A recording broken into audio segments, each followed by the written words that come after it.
गरीब मायका। मोहिनी के 3 बेटे थे। पति खूब अच्छा कमाता और बड़े घर के ऐश सब था मोहिनी के जीवन में। लेकिन एक चीज जो नहीं थी वो थी सुकून।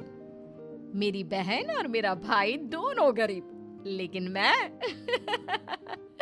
मेरे पास तो नोट की बरसात है। तभी मोहिनी की बहन बीना उसके दरवाजे आ जाती है। अरे मोहिनी कैसी है?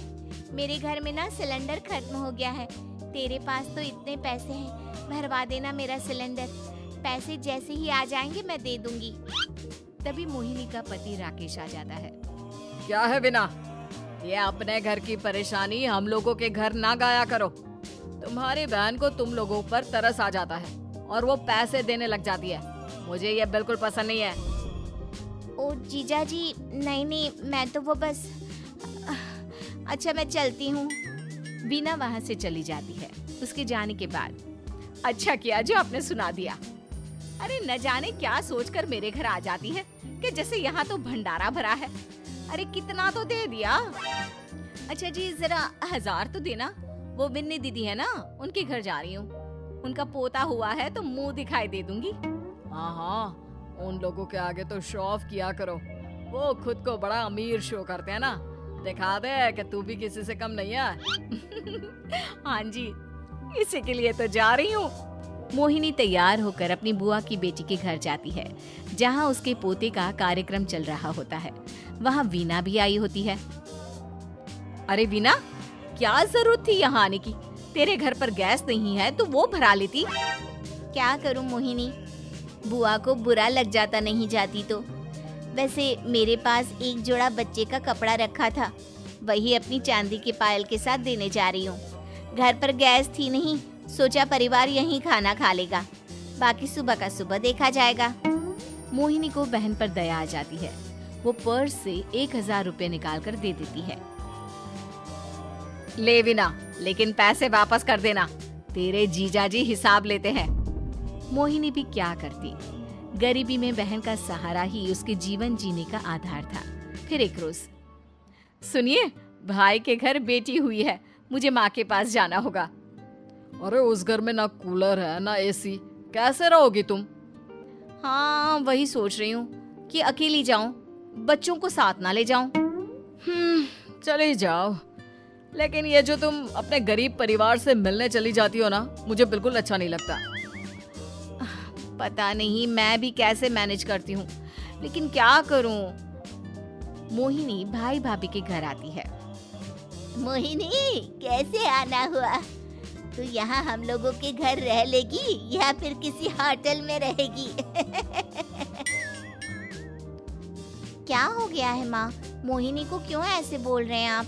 अरे तू नहीं जानती अपनी ननद को, पैसे वाली है ना, तो ऐड कुछ ज्यादा ही है।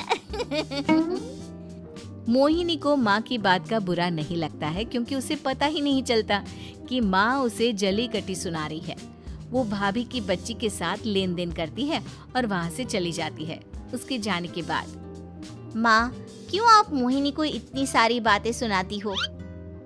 भाई का बेटा बोल पड़ता है। माँ क्योंकि दादी जानती है कि बुआ के अंदर घमंड है। सही बोल रहा है मोहन, बहू भले तुझे ना दिखता हो, लेकिन मुझे और मोहन को दिखता है कि वो कितनी घमंडी है। मोहिनी मायके आती है, जहाँ गरीबी के कारण चीजें कम होती हैं। इस मोहन के बच्चे को काम पर लगा दो ना, किसी दुकान या किसी होटल में। बर्तन धो लिया करेगा, कम से कम 4 पैसे और आएंगे घर में। देख मोहिनी, माना तेरे पास पैसा है, लेकिन तेरे भाई के दिन इतने भी बुरे नहीं चल रहे कि वो अपने बच्चे की पढ़ाई रुकवा कर उससे बर्तन धुलवाए। मोहन माँ की ओर देखता है, जैसे आंखों से बोल रहा हो, देख लिया बुआ का हाल। हाँ मोहिनी, बात तो सही है, लेकिन अभी मोहन को पढ़ना है। आखिर तुम भी तो अपने दोनों बेटों को पढ़ा रही हो ना। मेरे बेटों से कैसे कंपेयर कर सकती हैं आप? अरे वो तो कलेक्टर बनेंगे। हाँ, कल को वो मोहन को नौकरी में रख लेंगे, क्यों? मोहिनी कुछ दिन और रहकर चली जाती है। धीरे धीरे दिन बीतता है मोहन बड़ा होता है और कड़ी मेहनत से सफल भी हो जाता है। मोहिनी, माँ के जाने के बाद तो तुमने भाई भाभी के घर जाना छोड़ ही दिया, क्यों? वो क्या है ना, उन लोगों का घर छोटा है, मेरे बच्चे जाना ही नहीं चाहते। पर तुझे क्यों अचानक मायके की बात याद आ गई? यार, मेरा तो मायका है, भाई भाभी है, मेरा तो आना जाना लगा ही रहता है। हाँ, क्योंकि तुझे आदत है ना ऐसे छोटे से घर में और कम पैसे में रहने की। वैसे क्या खबर है आजकल मायके की अपने? अब वो घर छोटा और कम पैसे का नहीं रहा, क्योंकि मोहन तो बहुत बड़ा आदमी बन गया है। फिर क्या? मोहिनी भाभी को फोन करती है। मोहन किसी बड़ी कंपनी का मैनेजर हो गया है क्या भाभी? क्या ये सच है? हाँ मोहिनी दीदी, अब तो हम लोगों के गरीबी के दिन कट गए। आपके भाई ने कोई अच्छे कर्म किए होंगे जो हम लोगों का बेटा इतना अच्छा कमा रहा है। देख लो भाभी, पहले भी आपने कई गलतियां की थी, आप थोड़ा संभल कर चलना। भाभी को मोहिनी की बात समझ में नहीं आती कि वो क्या कहना चाहती है। फिर एक दिन वीना मोहिनी से कहती है, मोहिनी, हमारा भतीजा मोहन अच्छा कमा रहा है, क्यों ना मैं अपने बेटे की नौकरी के लिए उससे बात करूं? अरे बुआ का बेटा है, ये सोचकर मदद तो करेगा ना? हाँ हाँ, क्यों नहीं करेगा, उसके बुरे दिन में तो हम भी खड़े थे। मोहन को वीना फोन करती है और अपने बेटे की मदद करने की बात करती है। हाँ हाँ बुआ, क्यों नहीं, आप सिद्धार्थ को भेज दें, मैं अपनी ही कंपनी में उसकी नौकरी करवा देता हूँ। दिन बीतते हैं, अब वीना के हालात भी अच्छे हो जाते हैं। क्या बात है वीना, तूने भी कार ले ली, वो भी इतनी अच्छी? हाँ मोहिनी, अपने भतीजे के कारण तो हम लोगों के दिन अच्छे हो गए। उसने सिद्धार्थ की नौकरी लगवा दी है, वो भी शानदार। ठीक है, लेकिन पैसे ख्याल से खर्च करना। तो क्या है ना, पैसे आने आसान है लेकिन संभालने मुश्किल। मोहिनी घर पर अपने पति से बात करती है। देखो ना, सबके पास पैसे हैं। एक वक्त था जब मैं ही अमीर हुआ करती थी। लगता है कि ज्यादा दिन नहीं रह पाओगी। मेरी नौकरी को कुछ साल ही बचे हैं और तुम्हारे दोनों लड़के निकम्मे हैं। उन लोगों को बोलो ना कि नौकरी करे। तभी वहाँ मोहिनी के बेटे भी आ जाते हैं। अरे हमें क्या मोहन समझा है जो दिन रात गधे की तरह काम करते रहे? खैर, दिन फिरते हैं और मोहिनी के पति की नौकरी भी खत्म हो जाती है। मोहिनी क्या करे, थोड़े से पैसे में गुजारा नहीं हो रहा है।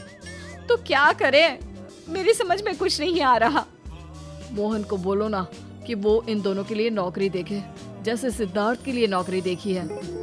मोहिनी क्या कहती, उसे अपने वो दिन याद आ जाते हैं जब उसने भाभी से मोहन को नौकर बनने की सलाह दी थी। क्या हो गया, क्या सोच रही हो मोहिनी? यही कि वक्त कभी भी किसी का भी पलट सकता है। ऊपर वाले से डर कर रहना चाहिए।